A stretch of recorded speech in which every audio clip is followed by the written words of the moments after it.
अध्यक्ष जी और पूरी जो यहाँ की कमेटी है और जो सब लोग यहाँ मंच पे मौजूद हैं, हमारे मीडिया प्रभारी हैं, उनका बहुत बहुत धन्यवाद करना चाहता हूँ कि लगातार वो एक बेहतरीन कोऑर्डिनेशन कर रहे हैं, चाहे प्रेस कॉन्फ्रेंस हो, यात्रा हो, खाने पीने का इंतजाम हो या रहने का हो। तो आप सबका बहुत बहुत धन्यवाद। और आज के इस प्रेस कॉन्फ्रेंस में हम मुख्य रूप से एक मुद्दे पे चर्चा करेंगे और इस मुद्दे पे हम लोग लगातार बात कर रहे हैं, लेकिन मुझे लगता है कि जितनी बातचीत हम लोगों ने की है उससे ज़्यादा बीजेपी ने इस यात्रा के ऊपर हमले किए हैं। तो बार बार उन हमलों को लेकर के जवाब देना और उनके हमलों में सच्चाई क्या है और झूठ क्या है, इसका स्पष्टीकरण करना ज़रूरी है। तो आज के प्रेस कॉन्फ्रेंस का मुख्य जो सवाल है, जो मुख्य मुद्दा है, वो है भारत जोड़ो यात्रा के ऊपर आरएसएस बीजेपी के द्वारा किया जाने वाला हमला। अब हम यहाँ पे एक शब्द इस्तेमाल कर रहे हैं, आरएसएस और बीजेपी। ये शब्द हम इसलिए इस्तेमाल कर रहे हैं कि पिछले कुछ दिनों में हमने ये महसूस किया है कि एक बात भुलाने की, भटकाने की कोशिश की जा रही है। अक्सर आजकल चाय की दुकान पे, बसों में, ट्रेनों में, व्हाट्सएप ग्रुप पे एक चर्चा शुरू हुई है कि जब आरएसएस के लोग राहुल जी के ऊपर हमला नहीं कर रहे हैं तो राहुल जी बार बार आरएसएस का नाम क्यों ले रहे हैं।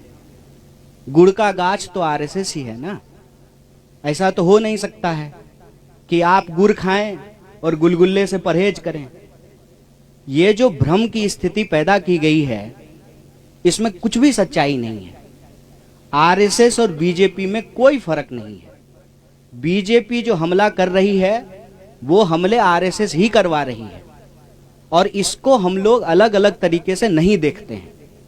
हालांकि इस बात का जयराम जी ने भी स्वागत किया, हमारे पार्टी के तमाम वरिष्ठ नेताओं ने स्वागत किया कि राम मंदिर के पुजारी ने भारत जोड़ो यात्रा का स्वागत किया। तो इसका हम लोगों ने स्वागत किया कि बहुत अच्छी बात है। और हमने कहा कि जो लोग आना चाहते हैं, भारत जोड़ो यात्रा का दरवाजा सबके लिए खुला हुआ है। हमारे मन में किसी के प्रति कोई नफरत नहीं है, द्वेष नहीं है। जो लोग भी इस देश से प्यार करते हैं, इस देश के संविधान में उनको भरोसा है, इस देश की विविधता और एकता, जिसको कहते हैं यूनिटी एंड डाइवर्सिटी, और जो यूनिटी की डाइवर्सिटी में बिलीव करते हैं।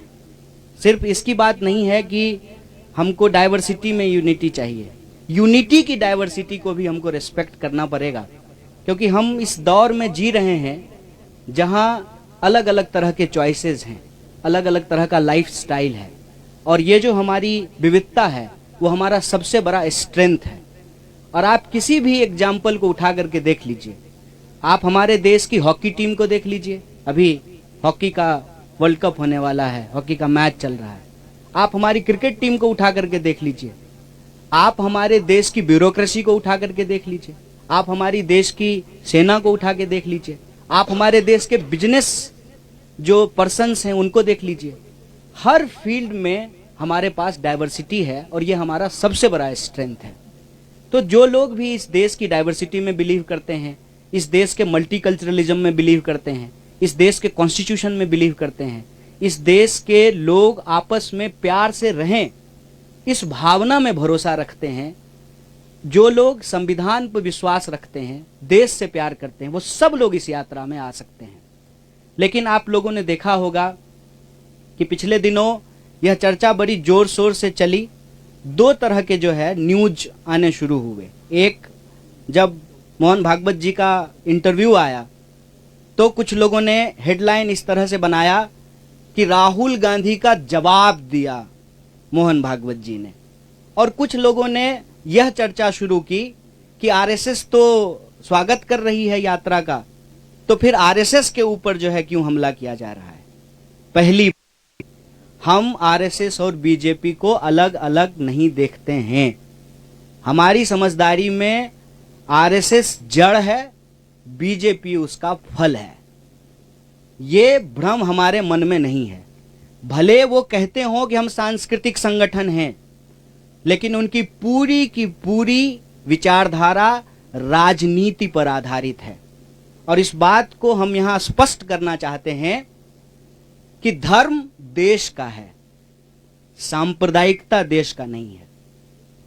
आरएसएस धर्म के प्रतीकों का इस्तेमाल करके सांप्रदायिक राजनीति कर रही है, उसका धर्म से कोई लेना देना नहीं है। जैसे दही दूध से बनता है, लेकिन दही दूध नहीं होता है, दोनों की प्रकृति अलग अलग होती है, नेचर अलग अलग होता है। कोई भी धार्मिक व्यक्ति किसी का खून बहाना, किसी को मारना, किसी के ऊपर हमला करना, नफरत फैलाना, इस तरह की चीजों का समर्थन नहीं करता है। धर्म के प्रतीकों का इस्तेमाल करके अगर राजनीति की जाती है, जब राजसत्ता और धर्म को मिलाया जाता है, तो वो धर्म नहीं है, वो राजनीति है। इसीलिए हमारी नजर में आरएसएस सांस्कृतिक संगठन नहीं है, सांस्कृतिक प्रतीकों का इस्तेमाल करती है अपने राजनीतिक लाभ के लिए। जैसे स्वयं उन्होंने कहा कि सनातन धर्म सबसे प्राचीन है, तो सनातन धर्म का डेट जो है वो 1925 से तो नहीं शुरू होता है, वो तो हजारों साल पुराना है। मतलब आरएसएस के बनने से पहले भी धर्म था और आरएसएस के बाद भी धर्म रहेगा। इसका मतलब आरएसएस का धर्म से कोई लेना देना नहीं है, बस वो धर्म के प्रतीकों का इस्तेमाल करते हैं कि उस धर्म में आस्था रखने वाले लोगों का जो राजनीतिक विचार है उसको प्रभावित किया जा सके। जैसे अगर किसी खास पहचान के आधार पर राजनीति होगी तो उस पहचान को रखने वाले जो लोग हैं उनका वोट लेना आसान हो जाएगा। इसीलिए आप लोग आजकल के जो जितने नारे हैं उसको ध्यान से सुनेंगे तो उसमें क्या कहा जाता है, उसमें क्या बोला जाता है और उसमें अक्सर क्या की जाती है। देश का जो बुनियादी सवाल है, रोजी रोटी, कपड़ा, मकान, शिक्षा, स्वास्थ्य, सड़क, बिजली, पानी, उसको भटका दिया जाता है। और ये अंग्रेजों की चाल है, यह भी हमको समझना पड़ेगा। बतौर भारतीय राष्ट्रीय कांग्रेस हमको इस बात का गर्व है कि हम इस देश की आज़ादी के लिए अंग्रेजों से संघर्ष किए, देश को आज़ादी मिली, कदम दर कदम बढ़ा करके लड़खड़ाते हुए, संभलते हुए देश हमारा आज इस मुकाम पे आकर के खड़ा हुआ है, जहां उस संविधान के दम पर देश का एक व्यक्ति जो कहते थे कि हम चाय बेचते थे, वो देश के प्रधानमंत्री बन पाए हैं। तो सबसे सर्वोच्च जो है वो संविधान है और इस संविधान की रक्षा करना हमारी पार्टी का कर्तव्य है। और ये प्रश्न जो है हम पूछना चाहते हैं आरएसएस और बीजेपी से कि आप बताइए कि आप संविधान को मानते हैं कि नहीं मानते हैं। अगर आप संविधान को मानते हैं तो फिर आप नहीं तय कर सकते हैं कि इस देश में रहने वाले 135 करोड़ लोग किस तरह से अपना जीवन जिएंगे, कौन कैसे पूजा करेगा, कौन कैसे अपने धर्म का पालन करेगा, कौन कैसे अपना जीवन यापन करेगा। इसको देश का संविधान तय करेगा, कोई व्यक्ति तय नहीं करेगा। और आपकी जानकारी के लिए मैं आपसे साझा करना चाहता हूं कि जब श्री अटल बिहारी वाजपेयी जी की सरकार बनी थी तो ऑलरेडी उन्होंने संविधान को बदलने की इच्छा जाहिर की, रिव्यू कमेटी बनाया था संविधान को बदलने के लिए। हाल के दिनों में भी आपने देखा है कि संविधान के ऊपर लगातार हमले हुए हैं और अब यह बात सामने आई है कि सॉवरेन क्या है। देश का कॉन्स्टिट्यूशन सॉवरेन है, वो सर्वोपरि है, उसी के आधार पे चीजें होंगी। अगर उसमें कोई परिवर्तन करना है उसकी बात भी उस संविधान के अंदर ही लिखी हुई है। इसीलिए हमारी ये समझदारी है, पहला कि आरएसएस और बीजेपी अलग अलग नहीं है। दूसरा, धर्म, सनातन धर्म, हिंदू धर्म आरएसएस के बनने से पहले भी था, आरएसएस के बाद भी रहेगा। तीसरा, धर्म और सांप्रदायिकता में फर्क होता है। धर्म का इस्तेमाल सांप्रदायिकता की राजनीति के लिए जरूर की जाती है, लेकिन सांप्रदायिकता धर्म नहीं है। और चौथा, इस देश में संविधान सर्वोच्च है, कौन कैसे जिएगा, इस देश का भविष्य क्या होगा, इस देश के नागरिक जो इस देश के भीतर रहते हैं, चाहे वो किसी भी धर्म के हों, वो क्या खाएंगे, क्या पहनेंगे, उनके कर्तव्यों की भी व्याख्या है और उनके अधिकारों की भी व्याख्या है। तो इस संविधान के अनुसार जो नागरिक अधिकार हैं उसको बचाना, संविधान को बचाना भारतीय राष्ट्रीय कांग्रेस की प्राथमिकता है। भारत जोड़ो यात्रा, जैसा कि बार बार जयराम जी भी बोलते हैं कि हर बिंदु को लेकर के, चाहे वो राजनीतिक हो, आर्थिक हो, सामाजिक हो, हर बिंदु को लेकर के चल रही है। इसके अंदर यह बात निहित है कि हम यह सारे जो काम कर रहे हैं वो संविधान के दायरे में कर रहे हैं और हमारी विचारधारा इस देश का संविधान है। और इस देश की संविधान के प्रस्तावना में जो बात लिखी हुई है, हम भारत के लोग भारत को एक प्रभुत्व संपन्न, समाजवादी, धर्मनिरपेक्ष, लोकतांत्रिक गणराज्य, गणराज्य का मतलब होता है कि नागरिक सबसे प्रमुख होते हैं और नागरिक अधिकारों को रक्षा करना हमारा सबसे प्रमुख जो है दायित्व है, जिम्मेवारी है।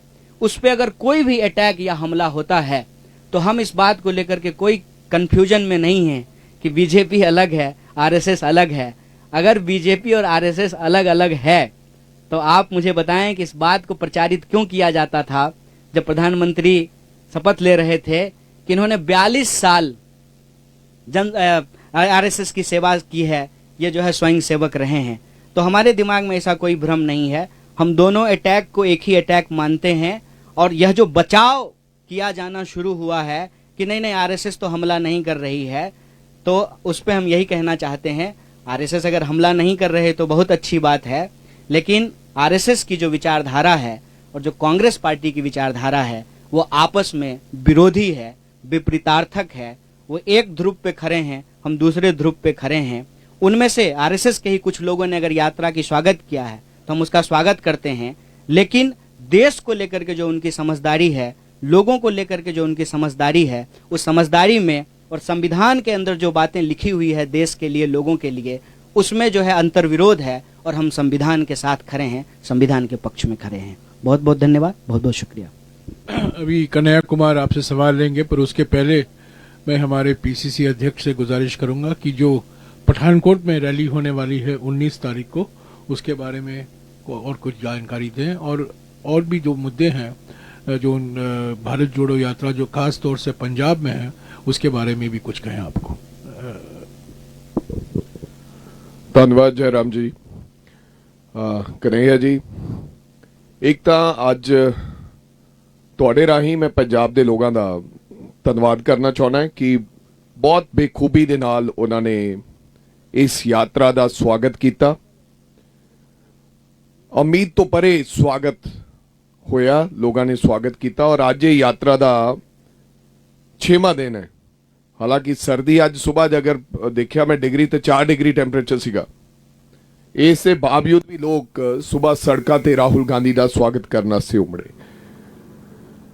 ਅੱਜ ਇਹ ਯਾਤਰਾ ਹੁਣ ਇਸ ਤੋਂ ਬਾਅਦ ਟਾਂਡਾ ਉੜਮਰ ਜਾਏਗੀ, ਉੱਥੇ ਰਾਤੀ ਰੁਕਾਂਗੇ ਔਰ ਉਸ ਤੋਂ ਬਾਅਦ ਕੱਲ ਨੂੰ ਇੱਕ ਦਿਨ ਦੀ ਯਾਤਰਾ ਚੱਲੇਗੀ, ਫਿਰ ਮੁਕੇਰੀਆਂ ਸਟੇ ਹੋਏਗਾ ਤੇ ਫਿਰ ਹਿਮਾਚਲ ਦੇ ਵਿੱਚ ਇਹ ਯਾਤਰਾ ਰਹੇਗੀ।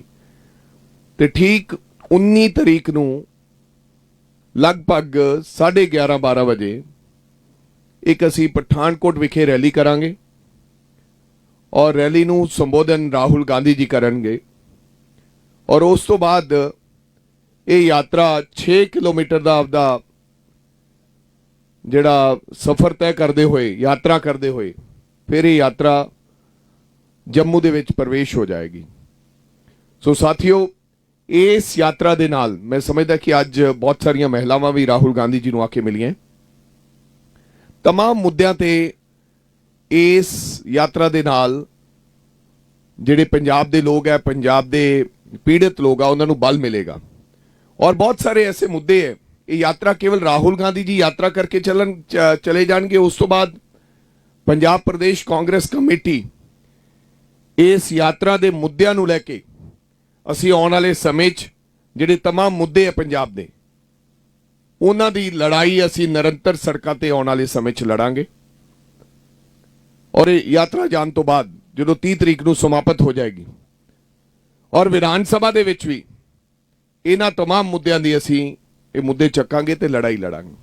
सो मैं ज़्यादा कुछ ना कहना होया, बहुत सारे ऐसे मुद्दे और इस यात्रा दे नाल कांग्रेस दा वर्कर जिथे तकड़ा होया है, ਦੱਬੇ ਮਿੱਧੇ ਕੁਚਲੇ ਉਹਨਾਂ ਲੋਕਾਂ ਨੂੰ ਇਸ ਗੱਲ ਦਾ ਬਲ ਮਿਲਿਆ ਇਸ ਯਾਤਰਾ ਦੇ ਨਾਲ ਕਿ ਹੁਣ ਸਾਡੀ ਆਵਾਜ਼ ਬੁਲੰਦ ਕਰਨ ਵਾਲਾ ਕੋਈ ਵਿਅਕਤੀ ਦੇਸ਼ ਦੇ ਅੰਦਰ ਹੈਗਾ। ਔਰ ਜਿਸ ਤਰ੍ਹਾਂ ਕਨਈਆ ਕੁਮਾਰ ਜੀ ਨੇ ਕਿਹਾ ਕਿ ਬਿਲਕੁਲ ਇਹ ਆਰਐਸਐਸ ਦੀ ਜਿਹੜੀ ਸੋਚ ਹੈ ਉਹਦੇ ਨਾਲ ਸਾਡੀ ਸਿੱਧੀ ਸਿੱਧੀ ਲੜਾਈ ਹੈ। ਔਰ ਹਮੇਸ਼ਾ ਅਸੀਂ ਬੋਲਦੇ ਕਹਿੰਦੇ ਕਿ ਆਰਐਸਐਸ ਦੀ ਵਿਚਾਰਧਾਰਾ ਜਿੰਨਾ ਚਿਰ ਕਾਂਗਰਸ ਪਾਰਟੀ ਹੈ, ਔਰ ਮੈਂ ਇਸ ਤੋਂ ਵੀ ਵੱਧ ਕਰਾਂਗਾ ਜਿੰਨਾ ਚਿਰ ਰਾਹੁਲ ਗਾਂਧੀ ਔਰ ਗਾਂਧੀ ਪਰਿਵਾਰ ਹੈ, ਹਾਲਾਂਕਿ ਵਾਰ-ਵਾਰ ਅਟੈਕ ਕੀਤਾ ਜਾਂਦਾ ਹੈ ਗਾਂਧੀ ਪਰਿਵਾਰ ਤੇ, ਉਹਨਾਂ ਚਿਰ ਇਸ ਦੇਸ਼ ਦੇ ਉੱਤੇ ਆਰਐਸਐਸ ਦੀ ਵਿਚਾਰਧਾਰਾ ਲਾਗੂ ਨਹੀਂ ਹੋ ਸਕਦੀ। ਬੇਸ਼ੱਕ ਉਹ ਤਾਕਤ ਦੇ ਨਾਲ ਕਈ ਰਾਜਾਂ ਦੇ ਵਿੱਚ ਆਪਦੀ ਸਰਕਾਰ ਤਾਂ ਬਣਾ ਸਕਦੇ ਹੈ, ਜਿਸ ਤਰ੍ਹਾਂ ਉਹਨਾਂ ਨੇ ਕਬਜ਼ਾ ਕੀਤਾ ਹੋਇਆ ਹੈ, ਇਸਤੇਮਾਲ ਕਰ ਰਹੇ ਹੈ, ਦੁਰਉਪਯੋਗ ਕਰ ਰਹੇ ਹੈ ਹਰ ਚੀਜ਼ ਦਾ, लेकिन विचारधारा आरएसएस दी इस देश से लागू नहीं हो सकती। और जिस प्रकार हिंदू मुस्लिम की बात करते हैं की उन्होंने कदे कब्रिस्तान ते शमशान घाट की गल की, कदे मंदिर ते मस्जिद की गल की, उस तरह का जिहड़ा प्रभाव है हुण भी पंजाब दे अंदर इसे तरह का माहौल बनाया जा रहा है। पंजाब नूं तोड़न की गल की जा रही है, पंजाब दे विच उस तरह के हालात बनते जा रहे हैं।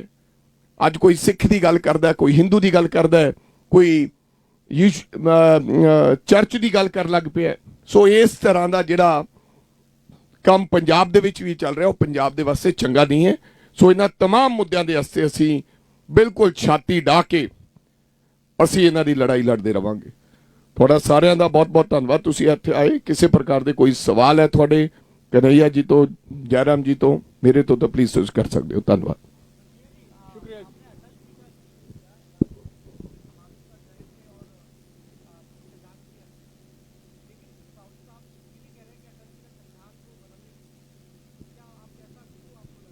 नहीं, ये मैंने आपको हिस्टोरिकल फैक्ट बताया है कि रिव्यू कमेटी बनाई गई थी जब वो प्रधानमंत्री बने थे।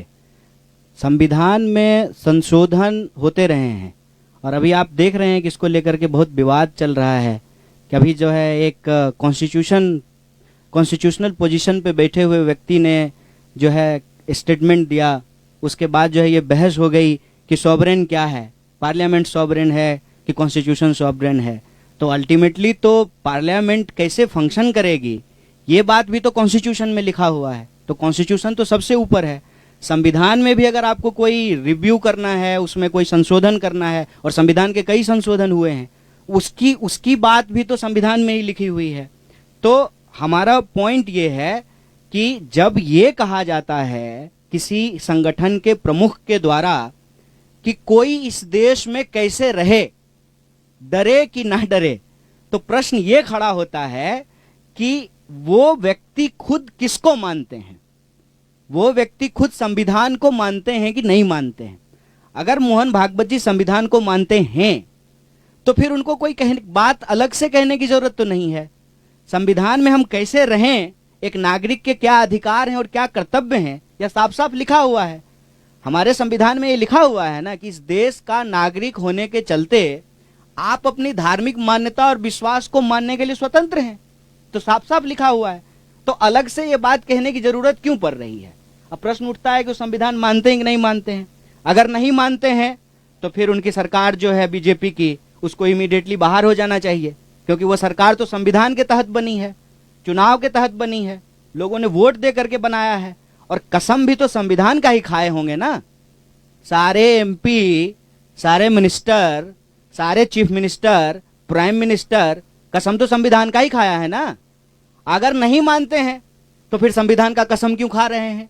तो ये अंतर विरोधी बात है, हम ये कह रहे हैं। और ये अंतर विरोधी बात क्यों बोली जाती है, उसके दो कारण हैं, समझना जरूरी है। जैसे हर दूध